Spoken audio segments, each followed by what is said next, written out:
हुदा, ये उसका नाम है, और उसकी खुली छत की ग्रे ऑडी कार सिग्नल को तकरीबन तोड़ते हुए यूनिवर्सिटी की तरफ जाते हुए अपनी रफ्तार को हवा से मिला देने को है। अमरीकियों को कोई चीज़ इतना गुस्सा नहीं दिलाती जितनी तेज़ रफ्तार गाड़ियाँ। शिकागो की सड़क पर उसने कार को काबू में रखते हुए बेकाबू हो जाने दिया। गर्ल्स लाइक यू का वॉल्यूम तेज़ किया। बैक व्यू मिरर में उसने सिग्नल पर ब्रेक लगाने वालों को मुंह बनाते खिड़की से बाहर सर निकालकर गालियां देते हुए देखा। मिरर में देखकर ही उसने इन्हें आंख मारी, जैसे वो इसकी आंख ही तो देख रहे थे। ज़ेरे लब गालियां देते हुए वो तो इसकी आंख फोड़ देना चाहते थे, जो इनके दरमियान से कार को ऐसे निकाल कर ले गई थी कि खुद भी मरने वाली थी और इनकी गाड़ियां भी उलट देने वाली थी। कार की रफ्तार बढ़ी तो इसके ब्लॉन्ड बाल हवा के साथ ऊपर की तरफ लहराए। फुटपाथ पर चलते कितने ही लोगों ने खुली छत की कार में बैठी इस लड़की को देखना चाहा था।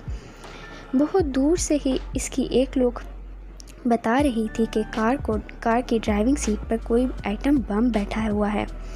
ऐसी पॉपकॉर्न लड़कियों को जितनी भी गाली दी जानी चाहिए, देख कर देनी चाहिए, वो तो बस इसलिए ही उसको देखना चाहते थे। सड़क पर कारों को डिच करते, रफ्तार बढ़ाते हुए मिरर में सर को ज़रा सा झुकाकर खुद को देखा। वाओ, किलिंग, उसने खुद पर कमेंट पास किया। कार की रफ्तार कुछ ऐसी हौलनाक हो चुकी थी कि फुटपाथ पर चलते बच्चे के हाथ से गुब्बारा छूट गया। आइसक्रीम गिर गई। सॉरी किड, वो बहुत आगे निकल आई थी, फिर भी मिरर में देखते हुए हाथ लहरा के बच्चे से कहा, जो मुंह बसोर कर आसमान की तरफ परवाज़ करते गुब्बारे को और ज़मीन पर गिरी आइसक्रीम को देख रहा था। बचपन के गम छोटे और तकलीफ़ बड़ी होती है। बच्चे के तासुरात ने इसे मुस्कुराने पर मजबूर कर दिया। मुस्कुराने के लिए इसे बहानों की ज़रूरत नहीं रहती थी, इसके पास सब यकीन मौजूद थे। वो कैसी भी स्टूडेंट रही थी, लेकिन कॉन्वोकेशन की तकरीब को पूरी अहमियत देना चाहती थी। एग्ज़ाम्स का दरिया उन्होंने तैर कर नहीं, जल भुन कर पार किया था। दुनिया में 4 सीज़न्स मौजूद थे, तो दुनिया वालों को 5वां सीज़न एग्ज़ाम सीज़न दरियाफ्त और ईजाद करने की भला क्या ज़रूरत थी। सर्दियों में ठंड लगने का सिर्फ ख़तरा रहता है, जबकि एग्ज़ाम सीजन्स में मौत पड़ने का इम्कान आम दिनों से कहीं ज़्यादा बढ़ जाता है।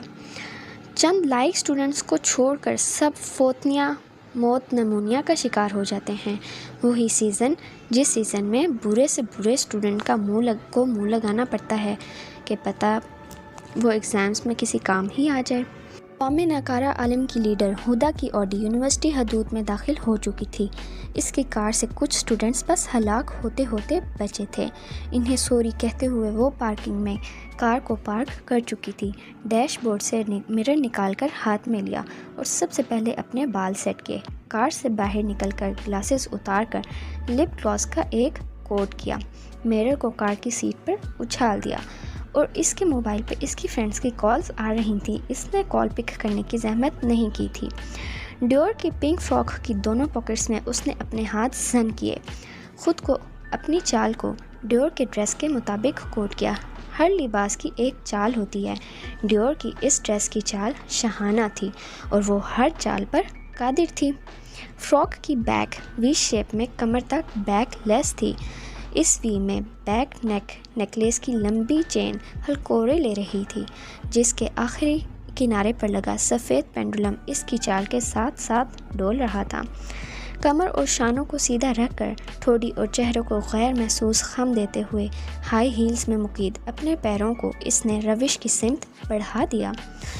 धूप में चमकता इसके बालों का मिला जुला गहरा सुनहरी रंग, आंखों पर रखे ग्लासेस, तनी हुई गर्दन और उठी हुई ठोड़ी वो हुस्न और फैशन की दुनिया में राज करने के लिए बेताज बनी थी।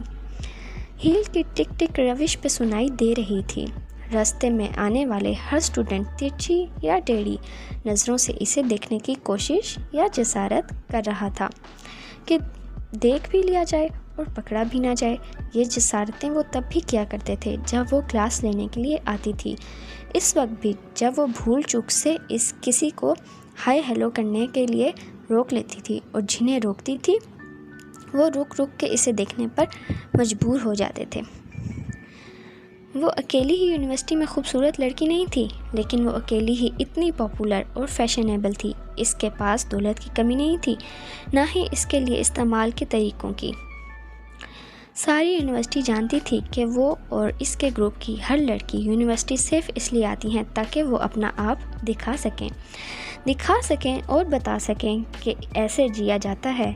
हमें देखो, हमें डिस्कस करो, हम सिर्फ इसलिए ही तो पैदा की गई हैं और हमारी ज़िंदगियों का मकसद ही क्या है। हम जैसा ट्रेंड सेटिंग फ़ैशन करके घर बैठना कोई पसंद करता है, इसलिए हुदा घर नहीं बैठती थी, अपनी नुमाइश करती रहती थी। इससे पढ़ने लिखने या डिग्री लेने से क्या मतलब हो सकता था भला? ना इसे जॉब करनी थी, ना ही स्कॉलरशिप लेना था। वो यूनिवर्सिटी की शान नहीं थी, यूनिवर्सिटी डीन की आंख का तारा भी नहीं थी। भला ये प्रोफेसर्स, टीचर्स, डीन ये होते ही कौन हैं? क्या हैसियत होती है इनकी? इसे कोई दिलचस्पी नहीं थी इनसे अपने शाने पर थपकी लेने और वेल्डन की सरगोशी सुनने से। ऐसे तो मजाक भी नहीं किया जाना चाहिए था।